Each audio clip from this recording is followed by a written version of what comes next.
அஸ்ஸலாமு அலைக்கும். சிக்கன் குஃப்தா பிரியாணி பார்க்கலாமா? எப்பயும் சிக்கன் பிரியாணி செய்கிறப்ப இந்த மாதிரி ஒரு ட்ரை பண்ணி பாருங்கள். பசங்களுக்கு ரொம்ப பிடிக்கும். நான் சிக்கனை நல்லா வாஷ் பண்ணி நல்லா பல்ஸ் மூடெல்லாம் அரைச்சி வச்சுக்கிட்டேன் சிக்கனை. இங்கிட்ட வந்து வெங்காயம், பச்சை மிளகாய் 2 போட்டிருக்கேன். பொரிகடலை 2 டீஸ்பூன் போட்டுக்கோங்க. சீரகத்தூள், மிளகுத்தூள், புதினா, கொத்தமல்லி. நான் இதில் தேங்காய் துருவல் போட்டிருந்தேன், அது மிஸ் ஆயிடுச்சு. இஞ்சி பூண்டு பேஸ்ட்டு எல்லாம் போட்டு அரைச்சி வச்சுக்கோங்க. நம்ம அரைச்சி வச்சிருந்த சிக்கன் இந்த பேஸ்ட்டையும் ஒன்றா போட்டு ஒரு பல்ஸ் மட்டும் நல்லா ஒன்றா சேர்த்து அரைச்சி வச்சுக்குவோம். கையில் மிக்ஸ் பண்ணாலும் மிக்ஸ் பண்ணிக்கலாம். நான் மிக்சியில் வந்து ஒரு ஓட்டு எடுத்துக்கிட்டேன். மஞ்சத்தூள் போட்டுக்கோங்க. நல்லா ஒன்றா மிக்ஸ் பண்ணி விட்டுட்டு உப்பு ஏற்கனவே போட்டிருக்கேன் நான். ஒரு பிளேட்டில் வந்து எண்ணெய் தடவிக்கோங்க. கையிலையும் எண்ணெய் தடவிட்டு குட்டி குட்டி பால்ஸாக ஊற்றிக்கோங்க.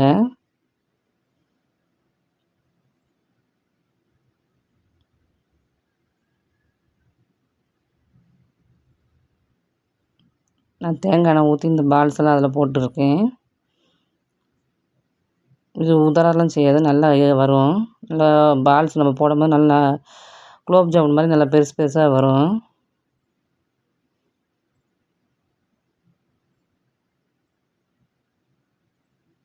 சிக்கன் பால்ஸ் எல்லாம் பொரித்து வச்சுக்கிட்டேன்.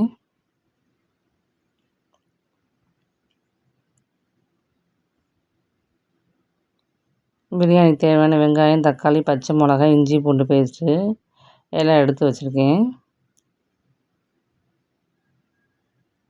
ஒரு சட்டியை வச்சு எண்ணெய் ஊற்றிக்கோங்க. பட்டை, கிராம்பு போட்டிருக்கேன். தக்காளி, வெங்காயம் கட் பண்ணி வச்சுருக்கேன். வெங்காயத்தை போட்டு நல்லா வதக்கிக்கோங்க. கோல்டன் ப்ரௌன் ஆகத்தட்டிக்கோங்க. வதங்கின பின்னாடி தக்காளி போட்டுக்கோங்க.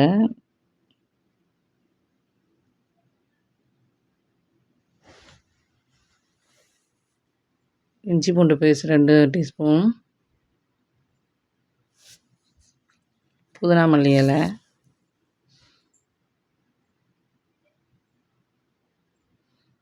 மிளகாய்த்தூள் 1 டீஸ்பூன் போட்டிருக்கேன். தயிர் 1 கப்பு.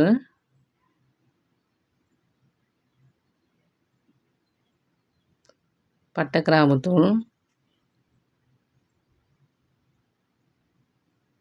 நல்லா எல்லாத்தையும் போட்டு நல்லா மிக்ஸ் பண்ணி விடுங்க. தேவையான அளவு உப்பு போட்டுக்கோங்க. அந்த பக்கம் நான் சுடு தண்ணி வச்சுருக்கேன். ஏன்னா 1க்கு 1 1/4 அளவுக்கு தான் தண்ணி ஊற்றுவேன். நல்லா வரும். நீங்கள் அது மாதிரி ட்ரை பண்ணி பாருங்கள்.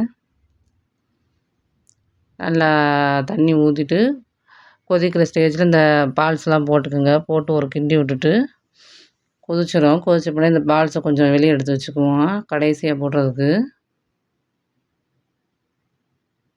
நான் 1/2 மணி நேரமாக இந்த பாஸ்மதி அரிசியை ஊற வச்சுருந்தேன்.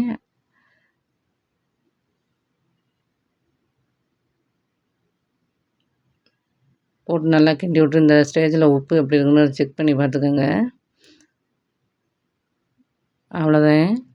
தண்ணியும் சோறும் சரிசமமாக வந்துடுச்சு. நல்லா ஒரு மிக்ஸ் கொடுத்துட்டு கடைசி அந்த பால்ஸ் ஃபுல்லாக போட்டுருங்க எடுத்து வச்சதை.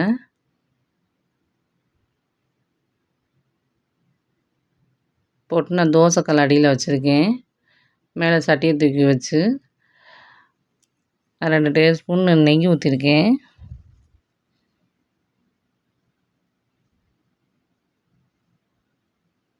மூடி வச்சுருவோம். ஒரு 1/4 மணி நேரம் அப்படியே இருக்கட்டும். அதுக்கப்புறம் நல்லா ஒரு மிக்ஸ் கொடுத்துக்கோங்க. நல்லா பொழு பொழுன்னு உதிரியாக நல்லா சிக்கன் குஃப்தா ரெடி ஆயிடுச்சு. பசங்க நல்லா சாப்பிடுவாங்க. அந்த பால்ஸாக கிடக்கிறதுக்கு எடுத்து எடுத்து நல்லா சாப்பிடுவாங்க. நீங்களும் ஒரு முறை ட்ரை பண்ணி பாருங்கள். இந்த வீடியோ பிடிச்சிருந்தா லைக் பண்ணுங்கள்.